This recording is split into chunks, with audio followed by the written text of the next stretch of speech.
NFC,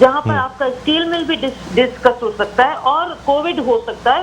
یعنی وہ ایسا فورم ہے جہاں آپ ہر قسم کی بحث کر کے اس کو آئینی شکل دے سکتے ہیں. لیکن نہیں, انہوں نے کہا کہ ہمیں سن کارڈ کھیلنا ہے کیونکہ ہم بہت اس سچویشن کو کسی نہ کسی طرح دوسرے رخ کی طرف لے جانا چاہتے ہیں. 18 لکھا کیا تھا, 18 امینڈمنٹ کو متنازع کیا جا رہا ہے. ہم نے اپنے پریس کانفرنس میں یہ کہا کہ متنازع کون کر رہا ہے, مطلب کوئی ڈاکومنٹری پروف ہے, کوئی نیشنل اسمبلی میں بھی قرارداد آ گئی, کوئی اس کو چھیڑنے کی کسی نے کوشش کی, کوئی ڈاکومنٹری پروف ہے.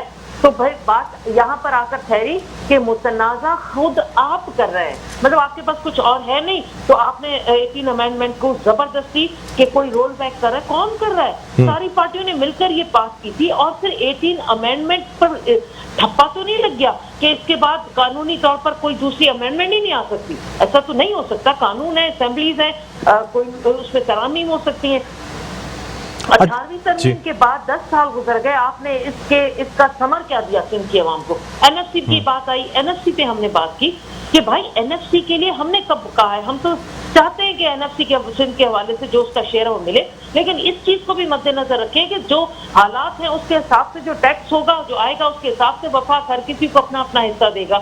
ہم نے یہ کہا کہ اگر این ایف سی پہ ہم آپ کے ساتھ کھڑے تو پھر صوبے کو پی ایس سی دو. پھر صوبہ کیوں آپ نے اس کو تکلیف دی ہوئی اتنے سالوں سے, یعنی وفاق سے حق لینا ہے لیکن صوبے کو نچلی سطح پر حق نہیں دینا. اسٹیل مل کے حوالے سے ہم نے یہ بات کی کہ آپ نے خود اسٹیل مل کو تباہ و برباد کر دیا. اتنے سالوں میں کون سی 2 پارٹیاں ہیں جو مسلسل کنٹینیوسلی اس ملک پر رول کرتی رہی ہیں؟ انہی کے دور حکومتوں میں پی آئی اے تباہ ہوئی, اسٹیل مل تباہ ہوئی, اندر اس کی تباہ و بربادی آپ لوگوں نے کر دی. اب اگر وفاقی طور پر یہ, تو پھر بھی ہم نہیں چاہیں گے وفاق کو یہ کرنے کہ ہم ملازمین کو بے روزگار کریں, ہم ان کے ساتھ کھڑے. یہ چیز آ گئی. کووڈ-19 اس پر جو کیا میں آپ کو بتاؤں کہ کیا کچھ یہ ان لوگوں نے کووڈ کو سندھ کی عوام کو کہ کراچی سے لے کر کشمیر تک در بدر مارے پھر رہے. تو یقین مانے لوگوں کی جھولیاں اٹھ رہی ہیں اور اب بددعائیں دے رہے ہیں کیونکہ ہر گھر میں خاندان میں کرونا پہنچ چکا ہے. اب شروع کی جو آپ کی لاک ڈاؤن کی پالیسی تھی اس پر آپ کی امپلیمنٹیشن کا جو فقدان رہا, آپ کی جو مین آپ کے 4 وزیر اور 1 سی ایم نے بیٹھ کر جس طریقے سے سندھ کو کرونا کے حوالے سے ٹیکل کیا, اس میں آپ ناکام ہو چکے ہیں. آپ کی ہیلتھ منسٹر ناکام ہو چکی. اس وقت حالات یہ ہے کہ آپ کے کراچی کے بڑے بڑے ہاسپٹلس کی حالت یہ کہ نجی ہاسپٹلس نے تو باقاعدہ کاروبار کیا ہوا ہے, سرکاری ہاسپٹل کی بھرمار یہ ہو گئی ہے کہ وہاں کہہ رہے ہیں کہ جگہ نہیں ہے. جگہ ہوتی بھی ہے تو پھر بھی وہاں کہتے ہیں کہ اگر آپ کے مریض کو وینٹیلیٹر پہ جانا ہی جانا ہے, اس میں مجبوری ہے, آپ کرائے پہ لائیں یا اتنا کرایہ. اچھا مجھے یہ بتائیے گا نصرت سحر عباسی صاحبہ کہ یہ جو آپ کا پہلا اعتراض تھا کہ پاکستان مسلم لیگ فنکشنل کے نام سے بلایا گیا, یہاں میں آپ سے جاننا چاہوں گا کہ گرینڈ ڈیموکریٹک الائنس جو مختلف یعنی ویکیپیڈیا پہ آپ دیکھ لیں یا ویسے دیکھیں تو یہ بیسکلی ایک الیکٹورل الائنس جو کہ 2018 کے الیکشن سے پہلے بنایا گیا الیکشن لڑنے کے لیے. اس میں مختلف پارٹیز ہیں, اس میں پاکستان پیپلز پارٹی ورکرز بھی ہے, اس میں ایسے رہنما بھی شامل ہیں جو کہ پاکستان پیپلز پارٹی سے ناراض, اور جو ایک جنرل پرسیپشن ہے وہ یہ ہے کہ پاکستان پیپلز پارٹی کو سندھ میں شکست دینے کے لیے یہ گرینڈ ڈیموکریٹک الائنس بنایا گیا. یہ سیاسی پارٹی نہیں ہے. سیاسی پارٹی اگر آپ کی جو پاکستان مسلم لیگ فنکشنل ہے, کیا وہ ختم ہو گئی ہے, کیا وہ ایگزسٹ نہیں کرتی, یہ آپ سے پہلے پوچھنا چاہوں گا. دیکھیے جی, اس وقت میں اپنی پی ایم ایل ایف کی مدر ونگ کی انفارمیشن سیکرٹری ہوں. پیر صاحب اس کے ہیڈ ہیں نیشنل لیول پہ, اور صوبائی صدر ہمارے صدر الدین شاہ صاحب ہیں, اور ماشاءاللہ ہر جس سال کے میں یو پی لیول پہ ہمارے عہدیدار ہیں, آفیسز ہیں. پی ایم ایل ایف اپنے طور پر اپنا کام کر رہی ہے. آج G D A party register ہوئی ہے, ایسا نہیں, اور الیکشن کمیشن میں رجسٹر ہے. آپ اس کو کس طرح پارٹی نہ کہہ کر اس کو انویٹیشن نہیں دے سکتے. نہیں لیکن نام سے ظاہر ہے نا نصرت سحر عباسی صاحبہ. تو دیکھیں بلند جی آپ بہن میری بات سنیں نا. دیکھیں بات یہ ہے کہ ایک الائنس جو اتحاد ہے, جس طرح ہم نے ماضی میں دیکھا اسلامی جمہوری اتحاد بنا, IJI بنی, مختلف اتحاد, اگر میں 1988 کی بات کرتا ہوں یا 1990 کے الیکشنز کی بات کرتا ہوں, یا یہ ایسے الیکشنز لڑنے کے لیے متحدہ مجلس عمل بنی, تو کیا اس میں شامل تمام پارٹیاں ختم ہو گئی تھیں؟ ایسا نہیں تھا. یہ جو الائنس بنتے ہیں الیکشن لڑنے کے لیے اپنی جگہ، لیکن تمام پارٹیاں اپنی انفرادی حیثیت میں برقرار رہتی ہیں، ایسا ہے یا نہیں ہے؟ مجھے یہ بتا دیجئے۔ بالکل ہے۔ تو پھر اگر پاکستان مسلم لیگ فنکشنل کے نام سے آپ کو دعوت نامہ دیا گیا ہے تو کم از کم اس دعوت نامے کو تو آپ کو ایکسیپٹ کرنا چاہیے نا، لیکن یہ کہہ کے صرف مسترد کر دینا کہ نہیں چونکہ ہمارے الیکٹورل، کیونکہ ہو سکتا ہے کہ پاکستان پیپلز پارٹی کو یہ خدشہ بھی ہے کہ ایسے رہنما جو پاکستان پیپلز پارٹی سے بغاوت کر کے آپ کی پارٹی میں داخل ہوئے ہیں وہ پھر اس کانفرنس میں نہ جائیں۔ اب کتنی حیرت کی بات ہے کہ خود پیپلز پارٹی کے اندر جو لوگ بیٹھے ہوئے وہ کہاں سے آئے ہوئے ہیں؟ جی وہ کئی ایسے ہیں جو بنیادی ورکر نہیں ہے۔ نثار کھوڑو کی مثال آپ کے سامنے، وہ تحریک کون سی ہیں، وہ تحریک آئی ڈونٹ نو کیا تھا، اس کے بھی ممبر تھے۔ امتیاز شیخ صاحب کے بارے میں کیا کہیں گے؟ امتیاز ہیں، جام مطلب بہت سارے وہاں بیٹھے ہوئے ہیں، ان کے ان سے کتنے چلے گئے جو اب آپ کو 12 سالوں کا حساب مانتے ہیں، مطلب اپنے آپ کو 12 سال سے جیالے فرماتے ہیں۔ تو اس طرح دیکھیں، اس طرح اگر بحث چلی جائے گی تو لمبی جائے گی۔ ہاں احتیاط بنتے ہر طرح سے ہوا اور انہوں نے رول بھی کیا۔ ہمارا جی ڈی اے، اچھا اس میں نصرت سحر عباسی صاحبہ، پیر صاحب صرف یہ نہیں تھا، نہیں پلیز جی، صرف یہ نہیں تھا کہ صرف اسی پوائنٹ کو لے کر ہم لوگوں نے ریفیوز کر دیا کہ نہیں اگر جی ڈی اے کو نہیں ہے اور صرف پی ایم ایل ایس کو ہے تو ہم نہیں، ہم نے ہر اس پارٹی کے لیے آواز اٹھائی جو دوسری پارٹیز ہیں جن کو انہوں نے باقاعدہ نگلیکٹ کر لیا، ان کو دعوت، پی ٹی آئی کو دعوت نہیں تھی اور دوسری پارٹی ہے ان کو دعوت نہیں تھی۔ تو مجھے بتائیں یہ کون سی آل پارٹی کانفرنس ہے؟ آپ کی مرضی ہے، آپ سندھ کے پیپلز پارٹی کے صدر ہیں، آپ نے جس کو چاہا لیٹر پیڈ پہ لکھوا دیا کہ یہ پارٹیاں آ سکتی ہیں نہیں آ سکتی، تو ہم کیوں جائیں بھائی؟ پہلے آپ کسی ایشو پہ ہمیں آن بورڈ لیتے ہیں۔ اپوزیشن کو کسی بھی ایسے حوالے سے، سب سے بڑی آج وبا کرونا ہے، آپ نے آن بورڈ لیا کسی بھی حوالے سے، کیا کچھ اقدامات جو زیرو آپ کی اس وقت کارکردگی ہے، کہیں آپ نے۔ اچھا پیر صاحب پگارا کا کیا کہنا ہے نصرت سحر عباسی صاحبہ اس حوالے سے؟ ان کا کیا ڈیسیشن ہے؟ کیونکہ ویسے تو وہ دونوں پارٹیز کے لیڈر ہیں، جی ڈی اے کے بھی اور ظاہر سی بات ہے پاکستان مسلم لیگ فنکشنل کے بھی سربراہ ہیں، ان کا کیا کہنا ہے اس حوالے سے؟ ان کی بات کر رہے ہیں آپ؟ پیر صاحب پگارا کا کیا کہنا ہے جو کہ پیر صاحب کا جو کہنا ہے وہی تو ہم لوگ نے کہا نا۔ اچھا پیر صاحب ویسے سوال ویسے بلند صاحب، اچھا مجھے یہ بھی بتا دیجیے گا نصرت سحر عباسی صاحبہ کہنے کے بعد ہی تو پریس کانفرنس ہوئی، پیر صاحب کے کہنے کے بعد ہی تو ریفیوز ہوا۔ ہم اپنی لیڈرشپ کے بغیر تو یہ کچھ نہیں کر سکتے نا۔ اچھا اسٹیل مل کی اگر بات کی جائے تو آپ نہیں سمجھتے کہ پاکستان پیپلز پارٹی کے دور میں پھر بھی اسٹیل مل، اگر ہم پہلا دور دیکھیں یا اس کے بعد کے دور دیکھیں تو پھر بھی اسٹیل مل کو چلانے کی کوشش کی جاتی تھی، کم از کم اس کے جو ملازمین ہوتے تھے ان کو بھی یعنی سپورٹ کیا جاتا تھا۔ اب پاکستان مسلم لیگ نواز کے دور میں، پی ایم ایل این کے دور میں تو آپ جانتے ہیں کہ ان پہ ایک بڑا الزام یہ تھا کہ اتفاق فاؤنڈریز چونکہ اون کرتے ہیں اس لیے ان کی منشا ہی نہیں ہے کہ پاکستان اسٹیل مل چلے، اگر اسٹیل مل چل جائے گی تو پھر فاؤنڈریز کو بزنس کہاں سے ملے گا؟ اور اب پاکستان تحریک انصاف کی حکومت، بہن آپ میرا سوال سن لیجیے گا، پاکستان تحریک انصاف کی حکومت جن کا یہ الیکشن سے پہلے کے دعوے، الیکشن کے بعد کے دعوے کہ وہ ہر صورت پاکستان اسٹیل مل کو چلا کے دکھائیں گے، مجھے ایک بات بتا دیجیے گا، میں آپ سے بحیثیت اتحادی یہ بات کر رہا ہوں، آپ پاکستان تحریک انصاف کی حکومت کی کارکردگی سے مطمئن ہیں؟ کسی ادارے میں آج تک کہیں میرٹ پہ کوئی سربراہ لگایا گیا؟ آپ کے سوال ہو گیا، میں جواب جی پہلا جو آپ نے سوال کیا کہ اسٹیل مل کے حوالے سے پیپلز پارٹی کے دور جو تھا اس میں کچھ بہتر چلی، تو وہ کس کا دور تھا؟ پیپلز پارٹی اس وقت جو پیپلز پارٹی ہے، ہم اس کو پیپلز پارٹی تو کہتے ہیں، یہ جو زرداری لیگ ہے ہم اس کو زرداری لیگ کہتے ہیں، اور ان کے دور حکومتوں میں کرپشن جو شاید پہلے 10% تھی 100% پہ چلی گئی، اس چیز سے آپ ڈینائی کریں گے؟ اور یہ بہت ساری چیزیں اس پہ بحث کر سکتے ہیں ہم کہ زرداری صاحب کے دور حکومت میں اسٹیل مل کے اندر کیا ہوا، کس طریقے سے لوگ رکھے گئے اور کس طرح سے اندر اسکریپ کر کے سامان نکال کر تباہ و برباد کر دیا۔ بہت سارے آپ حقائق پہ اگر ہم بیٹھیں گے تو پردہ کھلے گا۔ تو یہ چیز چھوڑ دیں آپ، یہ اگر ایسا ہوتا 5 سال زرداری صدر رہے، اپنا وزیر اعظم، چاروں صوبوں میں ان کی حکومت، تو چاہتے تو ان اداروں کو کھڑا کر سکتے تھے کیونکہ وہ سندھ میں اسٹیل مل تھی، لیکن انہوں نے اداروں کو آگے بڑھانے کے بجائے مزید پیچھے کر دیا۔